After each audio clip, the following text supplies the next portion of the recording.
U.S. donated howitzers are destroying Russian tanks in the raging battle for Severodonetsk, proving the effectiveness of Western-made weapons in eastern Ukraine. A video released by the Ukrainian military depicts artillery fire destroying a tank and 2 BMP infantry fighting vehicles from a distance of up to 25 kilometers.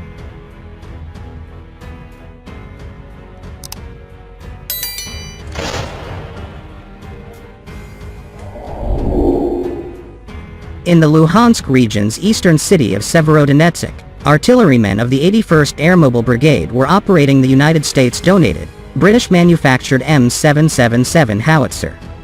The United States has already donated more than 100 howitzers to Ukraine, and the latest $1 billion in military aid includes 18 additional howitzers, tactical vehicles to tow them, and ammunition.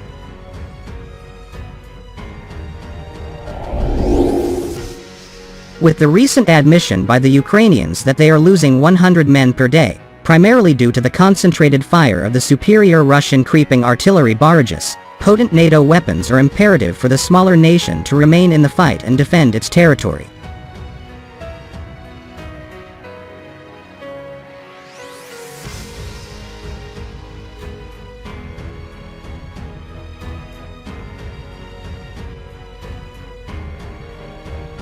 In a separate video released by Ukrainian forces last month praising the much-beloved U.S. howitzers, the inscription, "From America with Love," is visible on the barrel of one M777.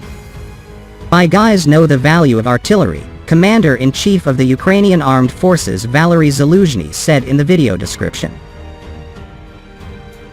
When equipped with the M982's caliber precision-guided munition, the M777 has a maximum range of 25 miles and can hit a target within 10 yards.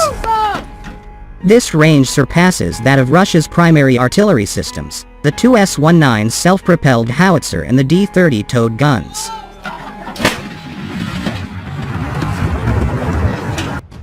The fiercest fighting in Ukraine is centered around the now largely destroyed population center of Severodonetsk, which straddles the Donets River. Moscow has been attempting to seize the 100,000-person city for several weeks. As Russia advances in the Donbas, Ukrainian troops holed up in a chemical plant in Severodonetsk have been ordered to lay down their arms and surrender. After taking refuge from a Russian bombardment, more than 500 civilians and an undetermined number of soldiers are now trapped in the Azot factory. Now, the fiercest battles are occurring near Severodonetsk. The governor of the eastern Lugansk region, Sergei Gaidai, stated on Telegram that Russia does not have full control over the city. In neighboring villages, such as Tashkiska and Zolot, there are arduous battles. They are attempting to break through but failing, he said, adding that Ukrainian forces were battling Russians from all sides. Gaidai stated that there was more destruction at the Azot chemical plant in Severodonetsk, where 568 people, including 38 children, were sheltering.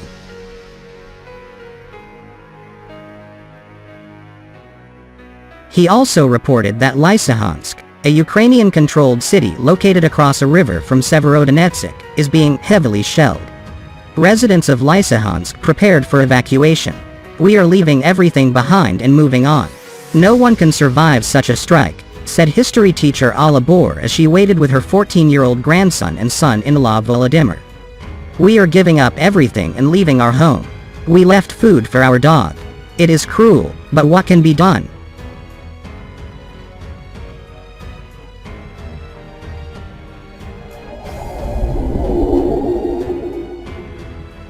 In light of the tense military situation in the east, Ukrainian President Volodymyr Zelensky hailed Brussels' support for Kyiv's EU bid as a historic achievement.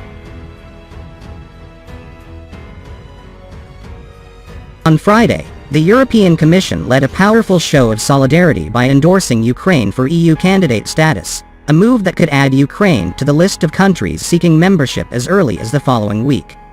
All 27 leaders must endorse Ukraine's candidacy at a Brussels summit next week, but the leaders of the bloc's three largest members, France, Germany, and Italy, gave their unequivocal support during a highly symbolic visit to Kyiv this week. Even though EU membership could be years away, Zelensky referred to the decision as a historic achievement, and stated that it would certainly bring our victory closer against Russia.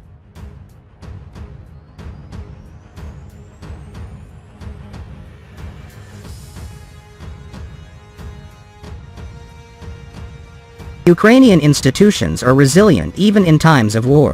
Zelensky said in a video address that democratic practices in Ukraine have not lost their potency. Friday, the president of the European Commission, Ursula von der Leyen, wore a striking outfit in the national colors of Ukraine, blue and yellow.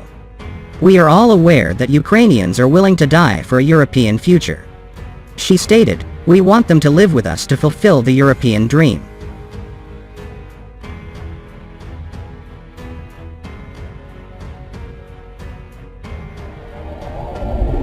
In the meantime, Russian state television broadcast social media videos of two U.S. veterans who went missing last week while fighting alongside the Ukrainian army, claiming they were captured by Russian forces.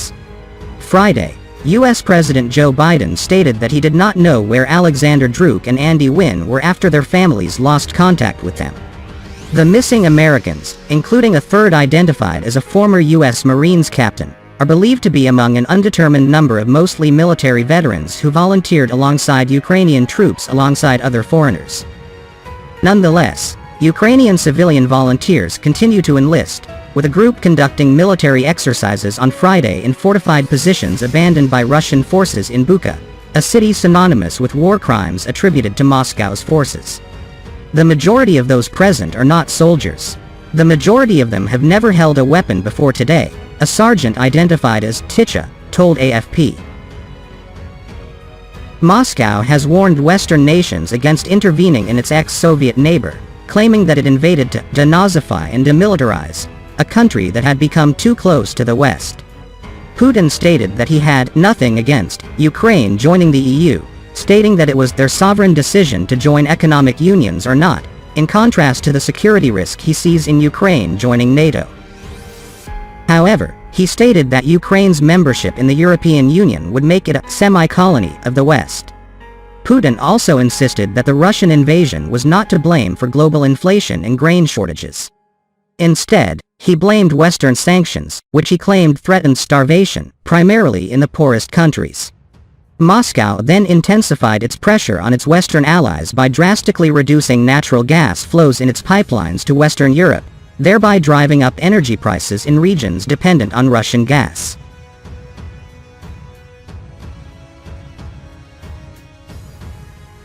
Since June 15, France's network provider has not received any Russian gas via pipeline from Germany, and Italy's Eni expects Russian firm Gazprom to have its supplies on Friday.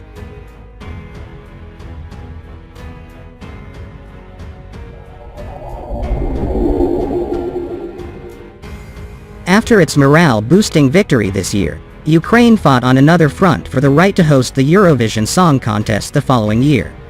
Kyiv condemned the organizers' decision to relocate the 2023 edition of the world's largest live music festival for security reasons, possibly to the United Kingdom.